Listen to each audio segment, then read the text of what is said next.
সবাইকে স্বাগত জানাচ্ছি বিডিভিউজ ইনফোটেনমেন্টে। আপনাদের সাথে আছি আমি সুস্মিতা দাস।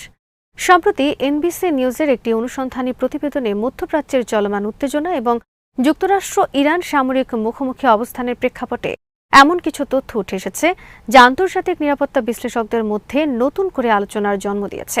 প্রতিবেদনে দাবি করা হয়েছে, ইরান তাদের বহুল পুরনো যুদ্ধবিমান নর্থ্রপ F-5 ব্যবহার করে মার্কিন সামরিক ঘাঁটিতে হামলা চালাতে সক্ষম হয়েছে এবং সেই হামলা আকাশ প্রতিরক্ষা ব্যবস্থার নজর এড়িয়ে গেছে। বিশেষ করে কুয়েতে অবস্থিত ক্যাম্প বুহেরিং ঘাঁটিকে লক্ষ্য করে চালানো হামলার বিষয়টি আলোচনার কেন্দ্রবিন্দুতে চলে এসেছে। ইরানের এই দুঃসাহসিক অভিযানের কিছুটা জানাচ্ছেন ওয়াহিদ ফারুকে।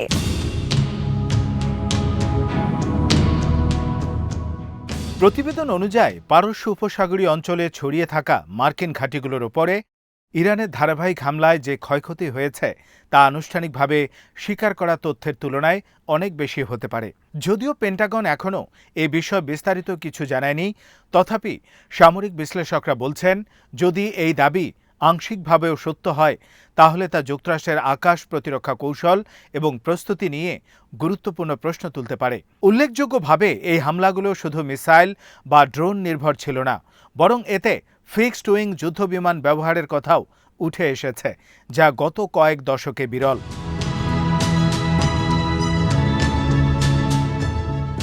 নর্থ্রপ F-5 যুদ্ধ বিমানটি মূলত 1960-এর দশকে তৈরি একটি হালকা ও বহুমুখী প্ল্যাটফর্ম, যা বিভিন্ন দেশে প্রশিক্ষণ ও সীমিত যুদ্ধ মিশনের জন্য ব্যবহার হয়ে আসছে।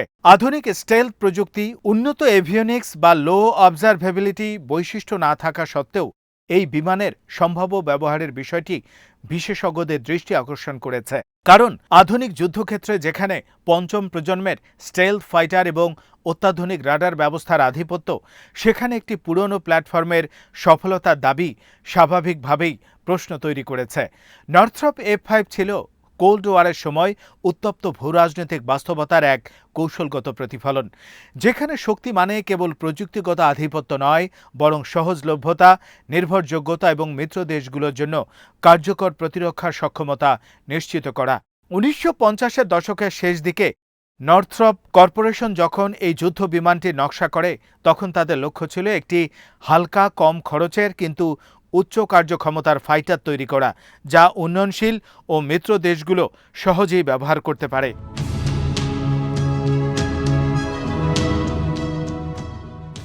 F-5 এর শক্তিমত্তার মূল ভিত্তি ছিল এর সরল কিন্তু কার্যকর নকশা। এটি জটিল প্রযুক্তির উপর নির্ভর না করে উচ্চ গতিশীলতা, দ্রুত প্রতিক্রিয়া এবং কম রক্ষণাবেক্ষণ ব্যয়ের উপর গুরুত্ব দেয়। দুইটি জেনারেল ইলেকট্রিক J-85 ইঞ্জিন দ্বারা চালিত এই বিমানটি শব্দের গতির চেয়েও বেশি গতিতে উড়তে সক্ষম, যা একে একটি সুপারসনিক ফাইটারে পরিণত করে।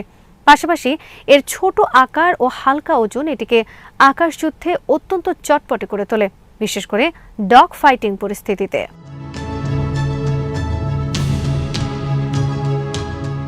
প্রেক্ষাপটের দিক থেকে F-5 মূলত কোল্ড ওয়ার সময়ে যুক্তরাষ্ট্রের একটি বৃহত্তর সামরিক ও কূটনৈতিক কৌশলের অংশ ছিল।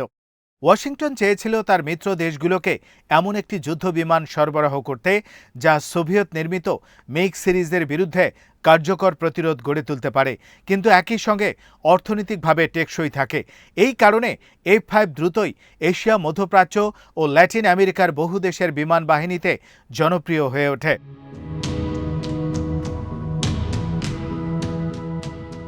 সব মিলিয়ে নর্থ্রপ 5F কেবল একটি যুদ্ধ বিমান নয়, এটি ছিল এক যুগের সামরিক দর্শনের প্রতিফলন, যেখানে কার্যকারিতা, সাশ্রয়িতা এবং কৌশলগত বাস্তবতার সমন্বয় ঘটেছিল এক অনন্য প্ল্যাটফর্মে। প্রতিবেদনে বলা হয়েছে, হামলার সময় ইরান সমন্বিত কৌশল ব্যবহার করে থাকতে পারে, যেখানে একই সঙ্গে ড্রোন, ব্যালিস্টিক মিসাইল এবং ইলেকট্রনিক জ্যামিং ব্যবহারের মাধ্যমে প্রতিরক্ষা ব্যবস্থাকে বিভ্রান্ত করা হয়। এই ধরনের স্যাচুরেশন অ্যাটাক পদ্ধতিতে প্রতিরক্ষা ব্যবস্থা একাধিক লক্ষ্য মোকাবেলায় ব্যস্ত হয়ে পড়ে, ফলে কোনো কোনো লক্ষ্যবস্তু নজর এড়িয়ে যেতে পারে। বিশ্লেষকদের মতে, যদি একটি নর্থ্রপ F-5 এমন পরিস্থিতিতে নিম্ন উচ্চতায় প্রবেশ করে, তাহলে তা রাডারের আওতার বাইরে কিছু সময় থাকতে পারে।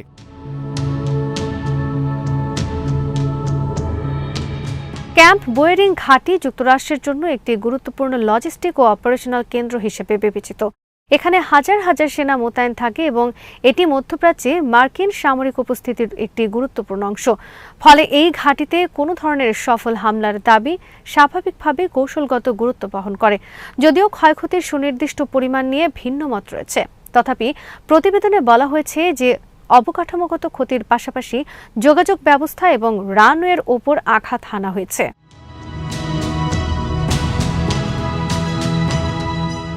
সামরিক বিশ্লেষকরা বলছেন, আধুনিক আকাশ প্রতিরক্ষা ব্যবস্থা যেমন বহু স্তর বিশিষ্ট, তেমনি এটি শতভাগ অপ্রবেশযোগ্য নয়। এতে রয়েছে radar, satellite, airborne warning system এবং মিসাইল প্রতিরক্ষা ব্যবস্থা, যেগুলো সমন্বিতভাবে কাজ করে। কিন্তু বাস্তব যুদ্ধ পরিস্থিতিতে, বিশেষ করে যখন একাধিক দিক থেকে সমন্বিত আক্রমণ করা হয়, তখন কিছু সীমাবদ্ধতা দেখা দিতে পারে। এই সীমাবদ্ধতাকেই কাজে লাগানোর চেষ্টা করা হয়ে থাকে।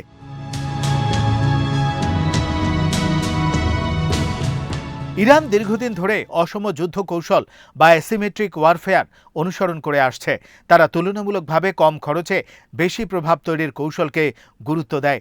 ড্রোন প্রযুক্তি, মোবাইল মিসাইল লঞ্চার এবং আঞ্চলিক মিত্রগোষ্ঠীর মাধ্যমে প্রভাব বিস্তার করে। এসব এই কৌশলের অংশ।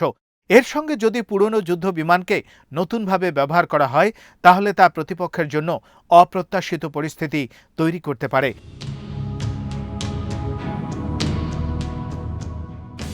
এখানে মনস্তাত্ত্বিক প্রভাবের বিষয়টিও গুরুত্বপূর্ণ।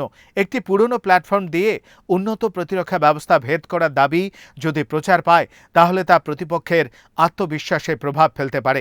একই সঙ্গে এটি নিজ দেশের অভ্যন্তরে রাজনৈতিক ও সামরিক নেতৃত্বের অবস্থানকে শক্তিশালী করতে পারে। ফলে এই ধরনের খবর শুধুমাত্র সামরিক নয়, এটি তথ্যযুদ্ধের অংশ হিসেবেও বিবেচিত হয়ে থাকে।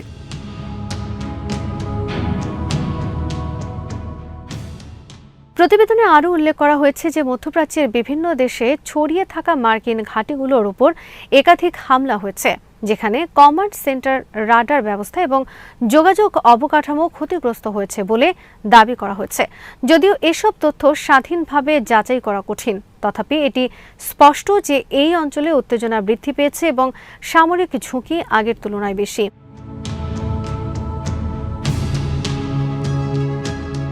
মার্কিন প্রতিরক্ষা বিশ্লেষকরা বলেছেন যে কোনো আধুনিক সামরিক অবকাঠামোতে রিডান্ডেন্সি বা বিকল্প ব্যবস্থা রাখা হয়, যাতে একটি অংশ ক্ষতিগ্রস্ত হলেও পুরো সিস্টেম অচল হয়ে না পড়ে। ফলে কোনো একটি বা কয়েকটি হামলার মাধ্যমে সম্পূর্ণ ক্ষমতা ধ্বংস হয়ে যায়, এমনটি সাধারণত ঘটে না। ফলে ধারাবাহিক ও সমন্বিত হামলা দীর্ঘমেয়াদে প্রভাব ফেলতে পারে।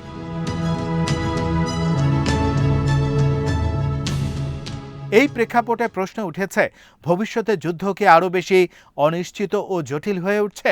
অনেক বিশ্লেষক মনে করছেন, প্রযুক্তিগত অগ্রগতি যতই হোক না কেন, কৌশলগত উদ্ভাবন এবং অপ্রত্যাশিত পদ্ধতির গুরুত্ব কখনোই কমে না। বরং বর্তমান যুগে এই দুইয়ের সমন্বয় যুদ্ধের ফল নির্ধারণে বড় ভূমিকা রাখছে।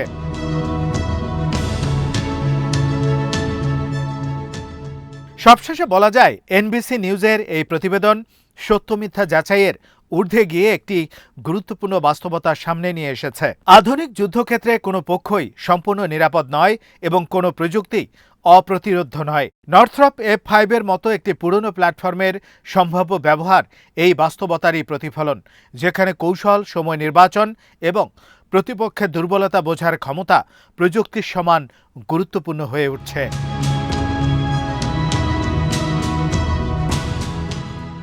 আজ এখানেই শেষ করছি। সমরাস্ত্র, প্রতিরক্ষা ও কূটনীতির নানা তথ্য জানতে চোখ রাখুন বিডিভিউজ ইনফোটেইনমেন্টে। চ্যানেলটি ভালো লাগলে সাবস্ক্রাইব করুন, সংযুক্ত থাকুন আমাদের ফেসবুক পেজে।